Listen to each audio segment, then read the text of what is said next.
Hello and welcome back. So we will continue with a type of deceleration, which is the prolonged deceleration. It is important to differentiate between bradycardia, especially prolonged bradycardia, and prolonged deceleration.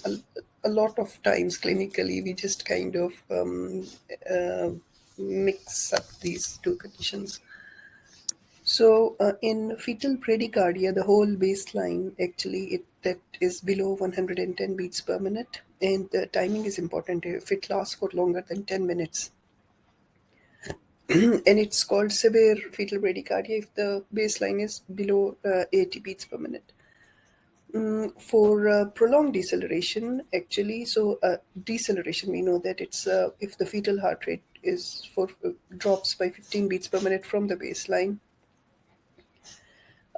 for at least 15 seconds, that's a deceleration, right? But if it lasts for at least 2 minutes, but less than 10 minutes, right? So that's between 2 to 10 minutes, that's a prolonged deceleration.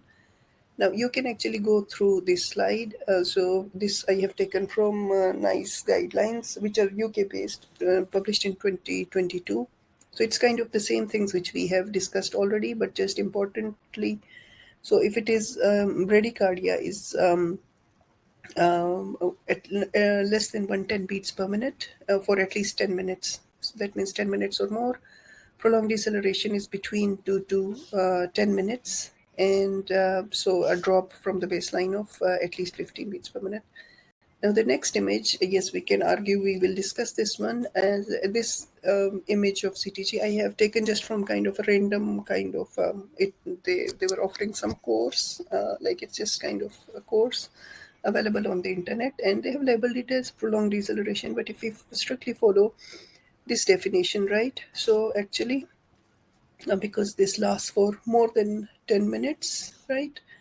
So, and this is actually bradycardia, prolonged bradycardia. Okay, whatever the reason, there is a set pattern. Like we have to, of course, identify the cause and then perform intrauterine fetal resuscitation. We will talk about fetal blood sampling and how it is performed later in the later slides. But you should be familiar with these things. This is a mnemonic. It says mothers, right? So whenever there is a problem, any problem on CTG where the fetal heart is abnormal, the pattern, so we always have to think about these conditions. First is it because of meconium? Is it because of that we are augmenting the patient with oxytocin?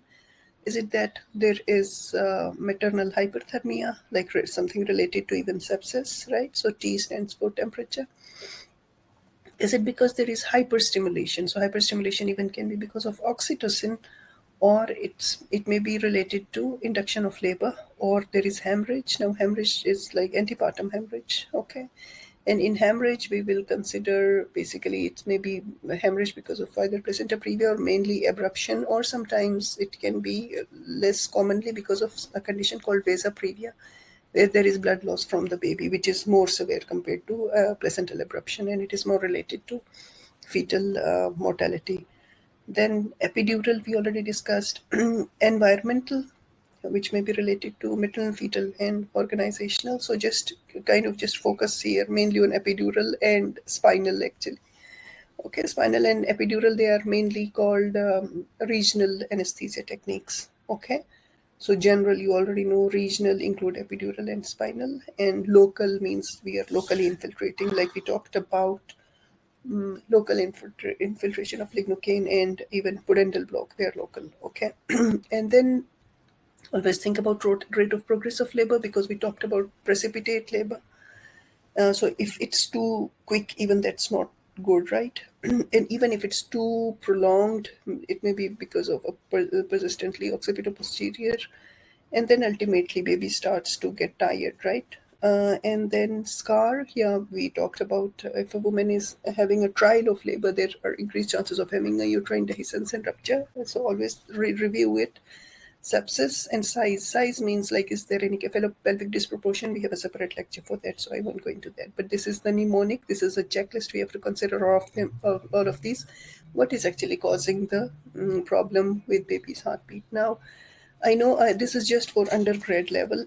for every parameter that we discussed, even uterine contractions, the fetal heart rate, variability, accelerations and decelerations, the more recent guidelines which were published in 2022, I'm talking about the NICE guidelines, they categorized each of this parameter into three categories, right? And it's way more complex than what we have covered in this lecture. And ultimately, we have to categorize CTG based on these different parameters, whether it's normal, whether it's suspicious, or whether it is pathological. Okay. So normal means all the parameters, they are normal, right? Suspicious means there is just one of them. It can be heart rate, it can be variability, or it can be any one of the four. There is a single. Non-reassuring means it's not very obviously abnormal, but it's like we are kind of suspicious. For example, see, we know that sinusoidal pattern that's abnormal. Okay, you don't need to remember this, but I'm just giving you an example. If sinusoidal pattern continues for more than 30 minutes, that's pathological CTG. That's bad. Okay, before 30 minutes it's still like we just wait, so it's still considered non reassuring, right? So if a single non-reassuring feature, that's suspicious. Okay, and pathological is either there are two non-reassuring features or there is one single abnormal feature, that's pathological. So at the end, after we review the CTG, we have to categorize as normal, suspicious, pathological. Now, maybe even at hospital, sometimes people may say that the CTG is normal or the CTG is non-reassuring, or they may say that it's abnormal. So that was the previous terminology. I don't want you to be confused, but if someone is saying that it's a non-reassuring CTG, they mean that it's a suspicious CTG. Okay, and if they say it's an abnormal CTG, that means it's a pathological CTG. That was the terminology which was uh, until a few years back we used. Okay, but now this is the most recent one. This terminology is used like this CTG is normal, this CTG is suspicious, this is a pathological CTG. Now, again, I don't want you to memorize all of this, but just remember now CTG is categorized into normal, suspicious, or pathological. Okay, and it depends on the heart rate, on these different parameters which we use. Okay, so but remember that sometimes CTG may not have accelerations, but still it may be normal CTG. Okay, if rest of these parameters are normal. Now, if we come across, say, for example, a suspicious CTG or a pathological CTG, what should we do depending on how bad it is? So, especially if you're a junior doctor, we have to, of course, inform a senior person, right? It can be your senior doctor, or even in the system, if you have well-trained midwives, yes. Further assessment, if possible, for example, just see whether what is it causing, right? Is it because of the oxytocin you had given which is causing uterine hyperstimulation? What is the cause? Is it epidural, or examine to see if it's related to cord prolapse? Then conservative interventions, that means intrauterine fetal resuscitation, which means just change the position of the mother, give IV fluids and stop augmentation if that was the cause. And then so there is one thing which is called fetal scalp stimulation. It's a simple thing. Just do an examination vaginally, and then just digitally stimulate, rub the head of the scalp of the baby. That's called fetal scalp stimulation. Okay, the terminology is difficult, but actually it's just um, rub the scalp of the baby with your fingers. That's it. And most babies, they like it. They respond well. Uh, and then if needed, then if a CTG is pathological, then, and if it's, say for example, if it's not too urgent, right? For example, if it's not a cord prolapse, because in cord prolapse we know that most of patients, they need a C-section. We should not do a fetal scalp a blood sampling for cord prolapse. So if it's a pathological CTG, and if the circumstances allow, we can perform a fetal blood sampling. And then but say if it's too urgent, right, like a cord prolapse, then either take the patient for emergency C-section, or We can sometimes, even for cord prolapse, if the patient is fully dilated and the station is low, we can even apply forceps, which is the instrumental delivery. Okay, but we have a separate lecture on cord prolapse, so don't go into that.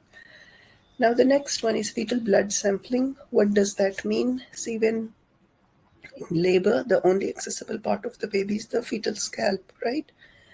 So I have attached a video in the next slide, so you have to watch it. Okay, so it basically means just taking 1 or 2 drops of blood from the fetal scalp, but the area should be cleaned, because if the blood sample which is taken from the scalp, it is mixed with LICA, then it can affect the pH, right? So basically pH is detected, and remember that as highlighted here, fetal blood sampling is only advised for a pathological CTG, especially if we know that, like we know that emergency C-section urgently, if we have to do an emergency C-section, for example, corplex, take her.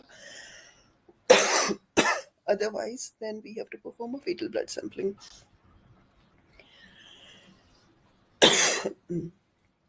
Okay, if fetal compromise is evident, then fetal blood sampling should not be undertaken and the baby should be delivered urgently. Now, this is how it is performed. This is the kit which is used. So you will watch the video. I have given the link and then you will understand this kind of a speculum. This is an inbuilt, it has a torch. So this is placed inside. Of course, you explain everything to the woman. You know that there should not be a contraindications, and contraindications include a very prolonged deceleration, maternal infection, for example, HIV, hepatitis B or C, or herpes, active herpes simplex virus, fetal bleeding disorders, if known already, and prematurity. So in premature babies, it should not be performed. This is the video you have to watch, and it become clear. And then how it is interpreted, right? How it is interpreted is basically either it's normal, okay, either it's borderline or it's abnormal. Do not remember these values, okay?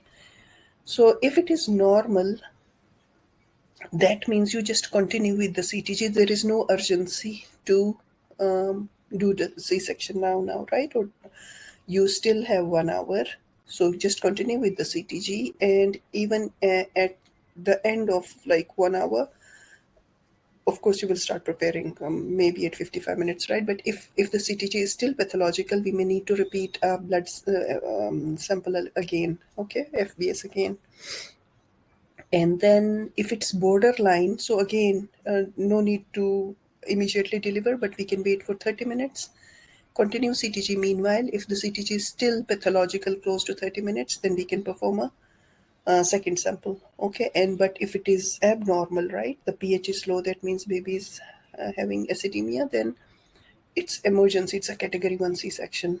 Okay, so if you have, and unfortunately in most of the hospitals in UAE, fetal blood sampling is not performed. It actually reduces the rate of cesarean sections.